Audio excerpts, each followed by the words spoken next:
एकदम बहुत गंभीर होना चाहिए उपासक। इस स्थिति वाले को एकदम घबराना नहीं चाहिए। वो फिर अच्छी बातें भी डालता है जो संसार में सुखद मानी जाती है, उसमें आपको हर्षित नहीं होना, तटस्थ। यहां तक कि वो भागवतिक बातें भी डालेगा तो आपको भी गंभीर रहना है, क्योंकि वो थोड़ी देर जब समझ गया कि ये भागवतिक बात को सुनता है, तो जहां भागवतिक बात दी आप सुनने लगे तो अपनी पेशगी कर देगा, आप समझ ही नहीं पाओगे, दस्तखत करवा लेगा। बहुत चतुर है।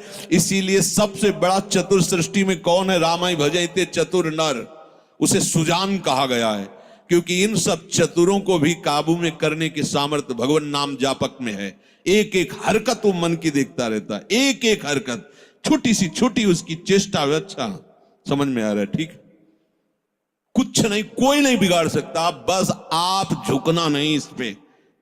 बाहर की बात नहीं कह रहे, यहां की बात।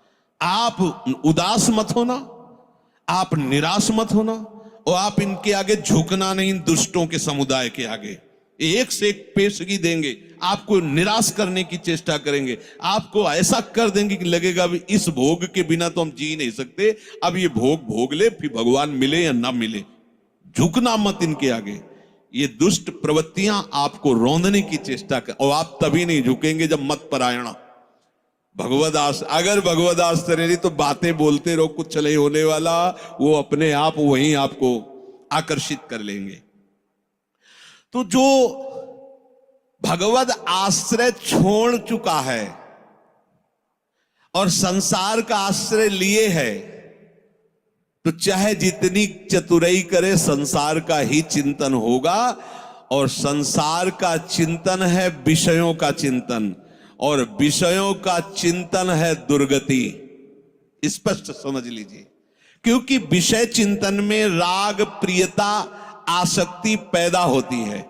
जैसे विषय चिंतन होता है तो उस विषय चिंतन के प्रति राग होता है, प्रियता होती है। अगर ये वस्तु मिल जाती आज खाने को, ये भोगने को, ये देखने को, ये सुनने को, मजा आ जाता, आनंद आ जाता। ऐसा राग, प्रियता और आसक्ति और विषय सेवन की ललक अब रहा नहीं जा रहा। ये कब शुरू हुआ?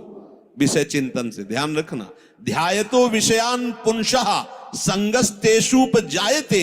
विषयों का ध्यान करने से, चिंतन करने से विषय संग अर्थात आसक्ति उसके हृदय में प्रकट होती है।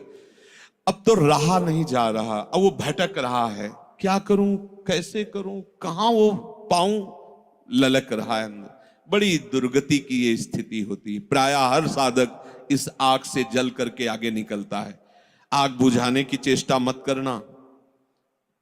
इसमें अगर आपने थोड़ी भी बैलेंस बनाने की कोशिश की तो मार्ग छूट जाएगा। इस आग से ही निकलना है, पक्का तय करो। आग को बुझा करके निकलना है, कभी नहीं, निकल ही नहीं सकते। और जब आप इस आग में कूदोगे तो ये आग जलाएगी नहीं, चंदन हो जाएगी।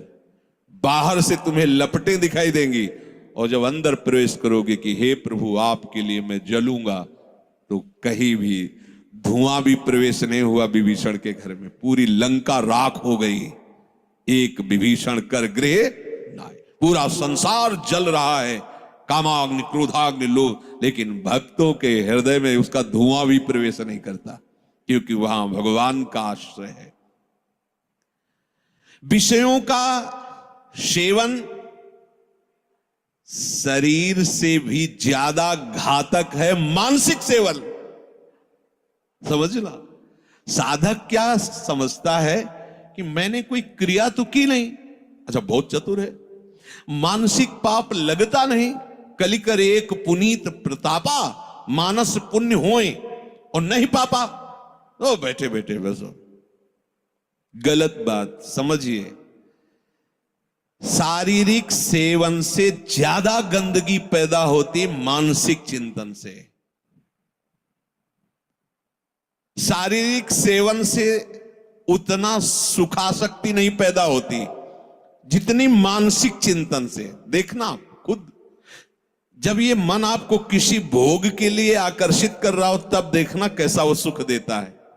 और जब आप उसी भोग को भोग रहे होंगे तब देखना, फिर लगता है कि वो तो जो चिंतन में था वो तो समझो शारीरिक क्रिया से ज्यादा घातक मलिनता पैदा करता है मानसिक भोगों का संयोग। उसमें विषयों की विशेष आसक्ति पैदा हो जाती है। वो ऐसी प्रियता होती कि बार बार हृदय को चूर चूर करती रहती है। तब देखो ना संसारिक पुरुषों को, देखो ना, अब वो विषय सेवन करे चाहे ना करे, विषय राग उसका नाश कर चुका। ये बहुत समझने की बात है कि हम किसी से मिलते नहीं, हम किसी से, लेकिन एकांत बैठकर अगर आप मन के साथ विषयों में विचरण कर रहे हैं तो आप में और एक घोर संसारी में कोई अंतर नहीं है। संसारी को तो एक दैन्यता भी रहती कि मैं बड़ा नीच हूं, कामी हूं, और अपने अंदर एक अहंकार रहता कि मैं बैरागी हूं, मैं महात्मा हूं। समझते रहे ना, शरीर से क्रिया नहीं हुई पर मानसिक आप उसका संयोग सुख चिंतन के द्वारा, तो आप बहुत मलिन हो रहे हैं, आप अपना बहुत बुरी तरह से पतन कर रहे हैं। ये भगवत वाणी है। तो होता है ना स्वाभाविक, उसमें हम क्या कर सकते हैं, उसमें नाम जप कर सकते हैं। आप वही तो डिलीट करेगा, चतुराई नहीं। कई बार सत्संग में कहा, कुछ भी चल रहा है अंदर, मन फेंक रहा है राधा राधा राधा राधा, ये जो आपका राधा राधा चल रहा है ना, एक भी चाल उसकी नहीं चलने देगा।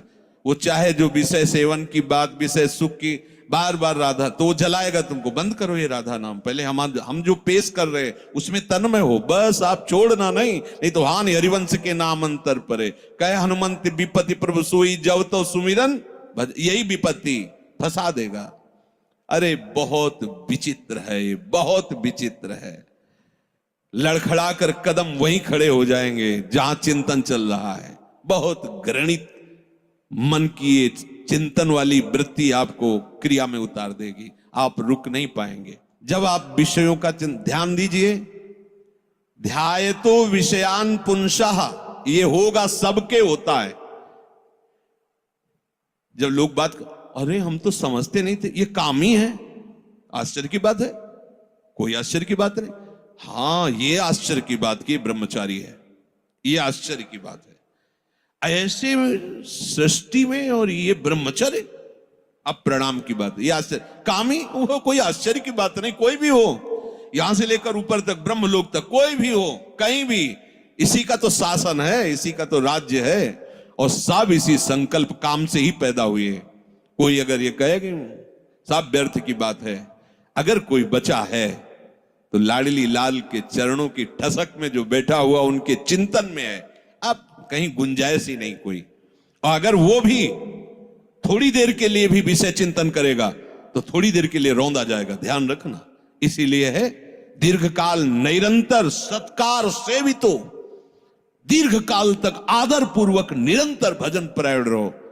जगह ही नहीं रह गई, सब डिलीट, सब खत्म हो गया। अब देखना, नाच पड़ोगे, जैसे जैसे आपकी निष्कामता बढ़ती जाएगी वैसे वैसे मतवालापन, ऐसा जैसे कोई मदिरा पिए हो और झूमता हुआ चल रहा है, उसको कुछ नजर नहीं आ रहा, ऐसे ही नाम की मादकता जब चढ़ती है, मस्त हो जाओगे। ये बड़े बड़े महात्माओं ने पिया है। जब आपका विषय चिंतन चल रहा है, यदि नाम नहीं चल रहा तो खतरे में अपने को डाल रहे हो। ये मन चिंतन करके विषयों में राग पैदा कर देता है, कैसे वो भोग मिले।